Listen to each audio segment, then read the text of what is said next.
Kebayang nggak sebuah kemaharajaan yang lagi ada di puncak kejayaan absolutnya? Wilayah kekuasaannya itu membentang luas banget, armada lautnya ditakuti di mana-mana, dan namanya benar-benar menggema ke seluruh penjuru Nusantara. Di atas singgasana, duduk seorang raja muda yang sangat dihormati. Semuanya kelihatan sempurna banget kan? Tapi di ulasan sejarah kali ini, kita bakal membedah salah satu babak paling gelap dari era keemasan itu. Sebuah noda darah yang, percaya atau enggak, selamanya bakal mengubah jalan sejarah Nusantara. Jadi begini, di era Raja Hayam Wuruk, Majapahit itu ibaratnya nyaris tanpa celah. Politiknya stabil, militernya kuat, ekonominya makmur luar biasa. Tapi yang bikin merinding, kehancuran dari dalam ini tuh sama sekali bukan dipicu oleh pemberontakan besar atau invasi pasukan asing. Tragedi sebesar ini justru meledak dari sesuatu yang sangat sederhana dan yang seharusnya membahagiakan, sebuah rencana pernikahan. Babak pertama, ilusi keemasan. Nah, ceritanya dimulai dari niat yang sebenarnya baik banget. Raja Hayam Wuruk yang lagi kasmaran terpikat sama pesona putri Sunda, Dyah Pitaloka Citra Resmi. Dia pun ngirim lamaran resmi. Ini tuh awalnya dilihat sebagai langkah pembuka buat aliansi megah antara Jawa dan Sunda. Buat kerajaan Sunda, lamaran ini jelas sebuah kehormatan besar. Raja Sunda, bareng seluruh keluarga kerajaan dan pasukan pengawal elitnya, langsung bersiap dan mulai perjalanan panjang ke Majapahit. Poin pentingnya di sini adalah ekspektasi dan niat mereka.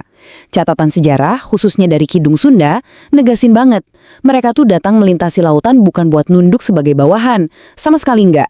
Mereka datang dengan dada membusung, sebagai calon besan raja, sebagai keluarga yang setara. Masuk ke babak kedua, jebakan. Disinilah niat suci tadi tiba-tiba nabrak tembok ambisi politik yang benar-benar mematikan. Yang bikin nyesek tuh di sini, ada miskomunikasi yang luar biasa fatal. Bayangin aja, Sunda ngarepin pernikahan yang setara, benar-benar penyatuan dua keluarga kerajaan, tapi beda cerita kalau kita lihat dari kacamata Mahapati Gajah Mada. Buat Gajah Mada, Sunda tuh satu-satunya kerajaan besar di Jawa yang belum tunduk di bawah Panji Majapahit. Jadi dia nggak ngelihat ini sebagai pernikahan cinta sama sekali, melainkan celah politik. Gajah Mada menuntut kalau Dyah Pitaloka mau dinikahkan, itu harus dihitung sebagai simbol penyerahan diri. Sang putri itu bukan calon permaisuri, tapi sekedar tanda takluk. Sekarang coba kamu bayangin posisinya. Rombongan Sunda akhirnya sampai di lapangan Bubat. Ekspektasinya, wah bakal disambut meriah nih sama dekorasi khas kerajaan. Tapi tiba-tiba udaranya kerasa beda, senyap. Nggak ada tuh suara gamelan atau tari-tarian penyambutan. Yang kedengaran malah derap langkah ribuan sepatu bot prajurit dari segala arah. Debu mulai mengepul. Waktu Raja Sunda dan pengawalnya sadar apa yang lagi terjadi, semuanya udah terlambat. Lapangan yang luas itu tiba-tiba kerasa sempit dan mencekik.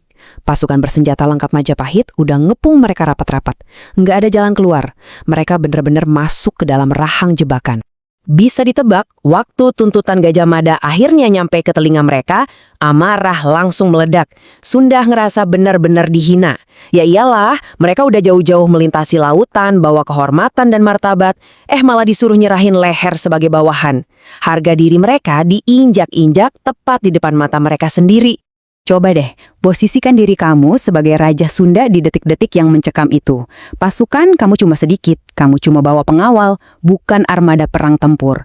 Sementara di sekeliling kamu, tentara dari kerajaan terkuat di Nusantara udah siap siaga nyabut nyawa. Pilihannya cuma dua, kamu nunduk, serahin kemerdekaan kerajaan demi bisa pulang hidup-hidup, atau kamu cabut pedang dan bertarung di perang yang udah pasti mustahil buat dimenangin. Kamu bakal milih apa? Babak ketiga. Harga sebuah ambisi. Keputusan udah diambil dan lapangan Bubat bersiap jadi saksi bisu dari pertumpahan darah ini. Rombongan Sunda ngasih jawaban akhir mereka. Mereka dengan tegas nolak buat bertekuk lutut. Meskipun tahu ini ibaratnya misi bunuh diri karena kalah jumlah telak, mereka serentak nyabut senjata. Buat orang Sunda waktu itu, jauh lebih mulia mati dengan dada tertembus pedang di medan laga daripada harus pulang nanggung malu seumur hidup. Mereka memilih kehormatan. Dan pecahlah tragedi itu, Perang Bubat, atau mungkin lebih tepatnya, pembantaian. Segelintir pasukan elit Sunda benar-benar bertarung mati-matian, nahan gelombang raksasa dari militer Majapahit. Lapangan Bubat perlahan berubah warna, tanahnya lengket karena darah. Para pengawal kerajaan berguguran satu persatu demi ngelindungin raja mereka. Sampai akhirnya, sang Raja Sunda pun tewas di medan laga. Dan endingnya, seluruh rombongan kerajaan disapu bersih, gak bersisa. Tapi tunggu, di tengah semua kekacauan, rintihan, dan asap yang mengepul itu, masih ada satu sosok yang berdiri ngeliat kehancuran keluarganya. Putri Dyah Pitaloka Citra Resmi, calon pengantin yang cantiknya jadi awal mula semua peristiwa ini. Dan keputusan yang dia ambil di detik keputusasaan itu bakal menghantui Majapahit selama-lamanya. Sang putri nolak mentah-mentah buat ditangkap hidup-hidup oleh Majapahit. Dia memilih untuk mengakhiri hidupnya sendiri di atas tanah yang udah merah sama darah ayah dan para pelindungnya. Ingat ya, ini sama sekali bukan tindakan pengecut yang lari karena takut. Dalam tradisi saat itu, ini adalah bentuk pengorbanan tertinggi demi menjaga kesucian, harga diri, dan kehormatan absolut kerajaannya. Dia memilih mati agar kehormatannya nggak jatuh ke tangan musuh. Masuk ke fase pasca tragedi. Kemenangan terkutuk. Secara hitung-hitungan militer, iya, Majapahit menang telak.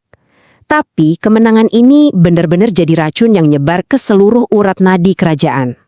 Tragedi berdarah ini langsung memicu efek domino yang parah banget. Hubungan diplomasi Sunda dan Jawa hancur berantakan buat generasi-generasi selanjutnya. Tindakan sepihak Gajah Mada mulai dipertanyakan habis-habisan di internal istana. Raja Hayam Wuruk hancur hatinya.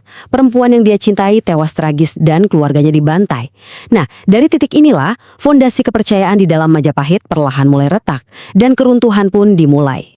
Tragedi ini juga ngerubah total cara orang lihat sosok Gajah Mada. Sebelum bubat, dia dielu-elukan sebagai pahlawan super, arsitek agung yang nyatuin Nusantara tanpa celah. Tapi setelah darah tumpah di Bubat, pandangan orang langsung berbalik. Dia mulai dicurigai. Banyak elit Majapahit yang akhirnya nganggep dia ini terlalu keras, terlalu haus kekuasaan, sampai ambisinya membutakan akal sehat. Tragedi Bubat ini jadi titik balik yang bikin pengaruh politik Gajah Mada makin meredup di istana. Sebuah noda permanen dijubah kebesarannya. Perang Bubat ini jadi bukti nyata ya kalau sejarah itu nggak cuma ngebahas soal narik garis batas di atas peta. Sejarah juga dibentuk oleh emosi manusia, harga diri, dan gengsi.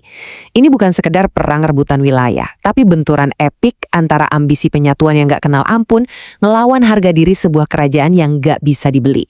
Pernikahan agung yang niatnya nyatuin dua dunia malah ngelahirin lautan darah yang bahkan gema kepedihannya masih diingat dalam memori budaya Jawa dan Sunda sampai hari ini. Dan ulasan kita hari ini ninggalin satu pertanyaan yang bener-bener provokatif. Oke, Gajah Mada emang berhasil menuhin sumpahnya nyatuin Nusantara dan Majapahit ada di wilayah terluasnya. Tapi kalau pencapaian itu harus ditebus dengan mengkhianati niat baik, ngebantai sekutu, dan ngehancurin masa depan rajanya sendiri, apakah harganya benar-benar sepadan? Apakah sebuah kerajaan besar layak dibangun di atas genangan darah sekutunya? Silakan kamu renungkan. Karena pada akhirnya, retakan kecil dari lapangan Bubat inilah yang perlahan bakal menelan kejayaan Majapahit seutuhnya. Terima kasih udah ikut mendalami sejarah ini bareng saya, dan kita ketemu lagi di bahasan-bahasan seru berikutnya. Sampai sini sudah paham? Jadi kalau teman-teman ada yang mau ditanyakan, silahkan komen dan bantu channel ini menjadi lebih besar dan maju.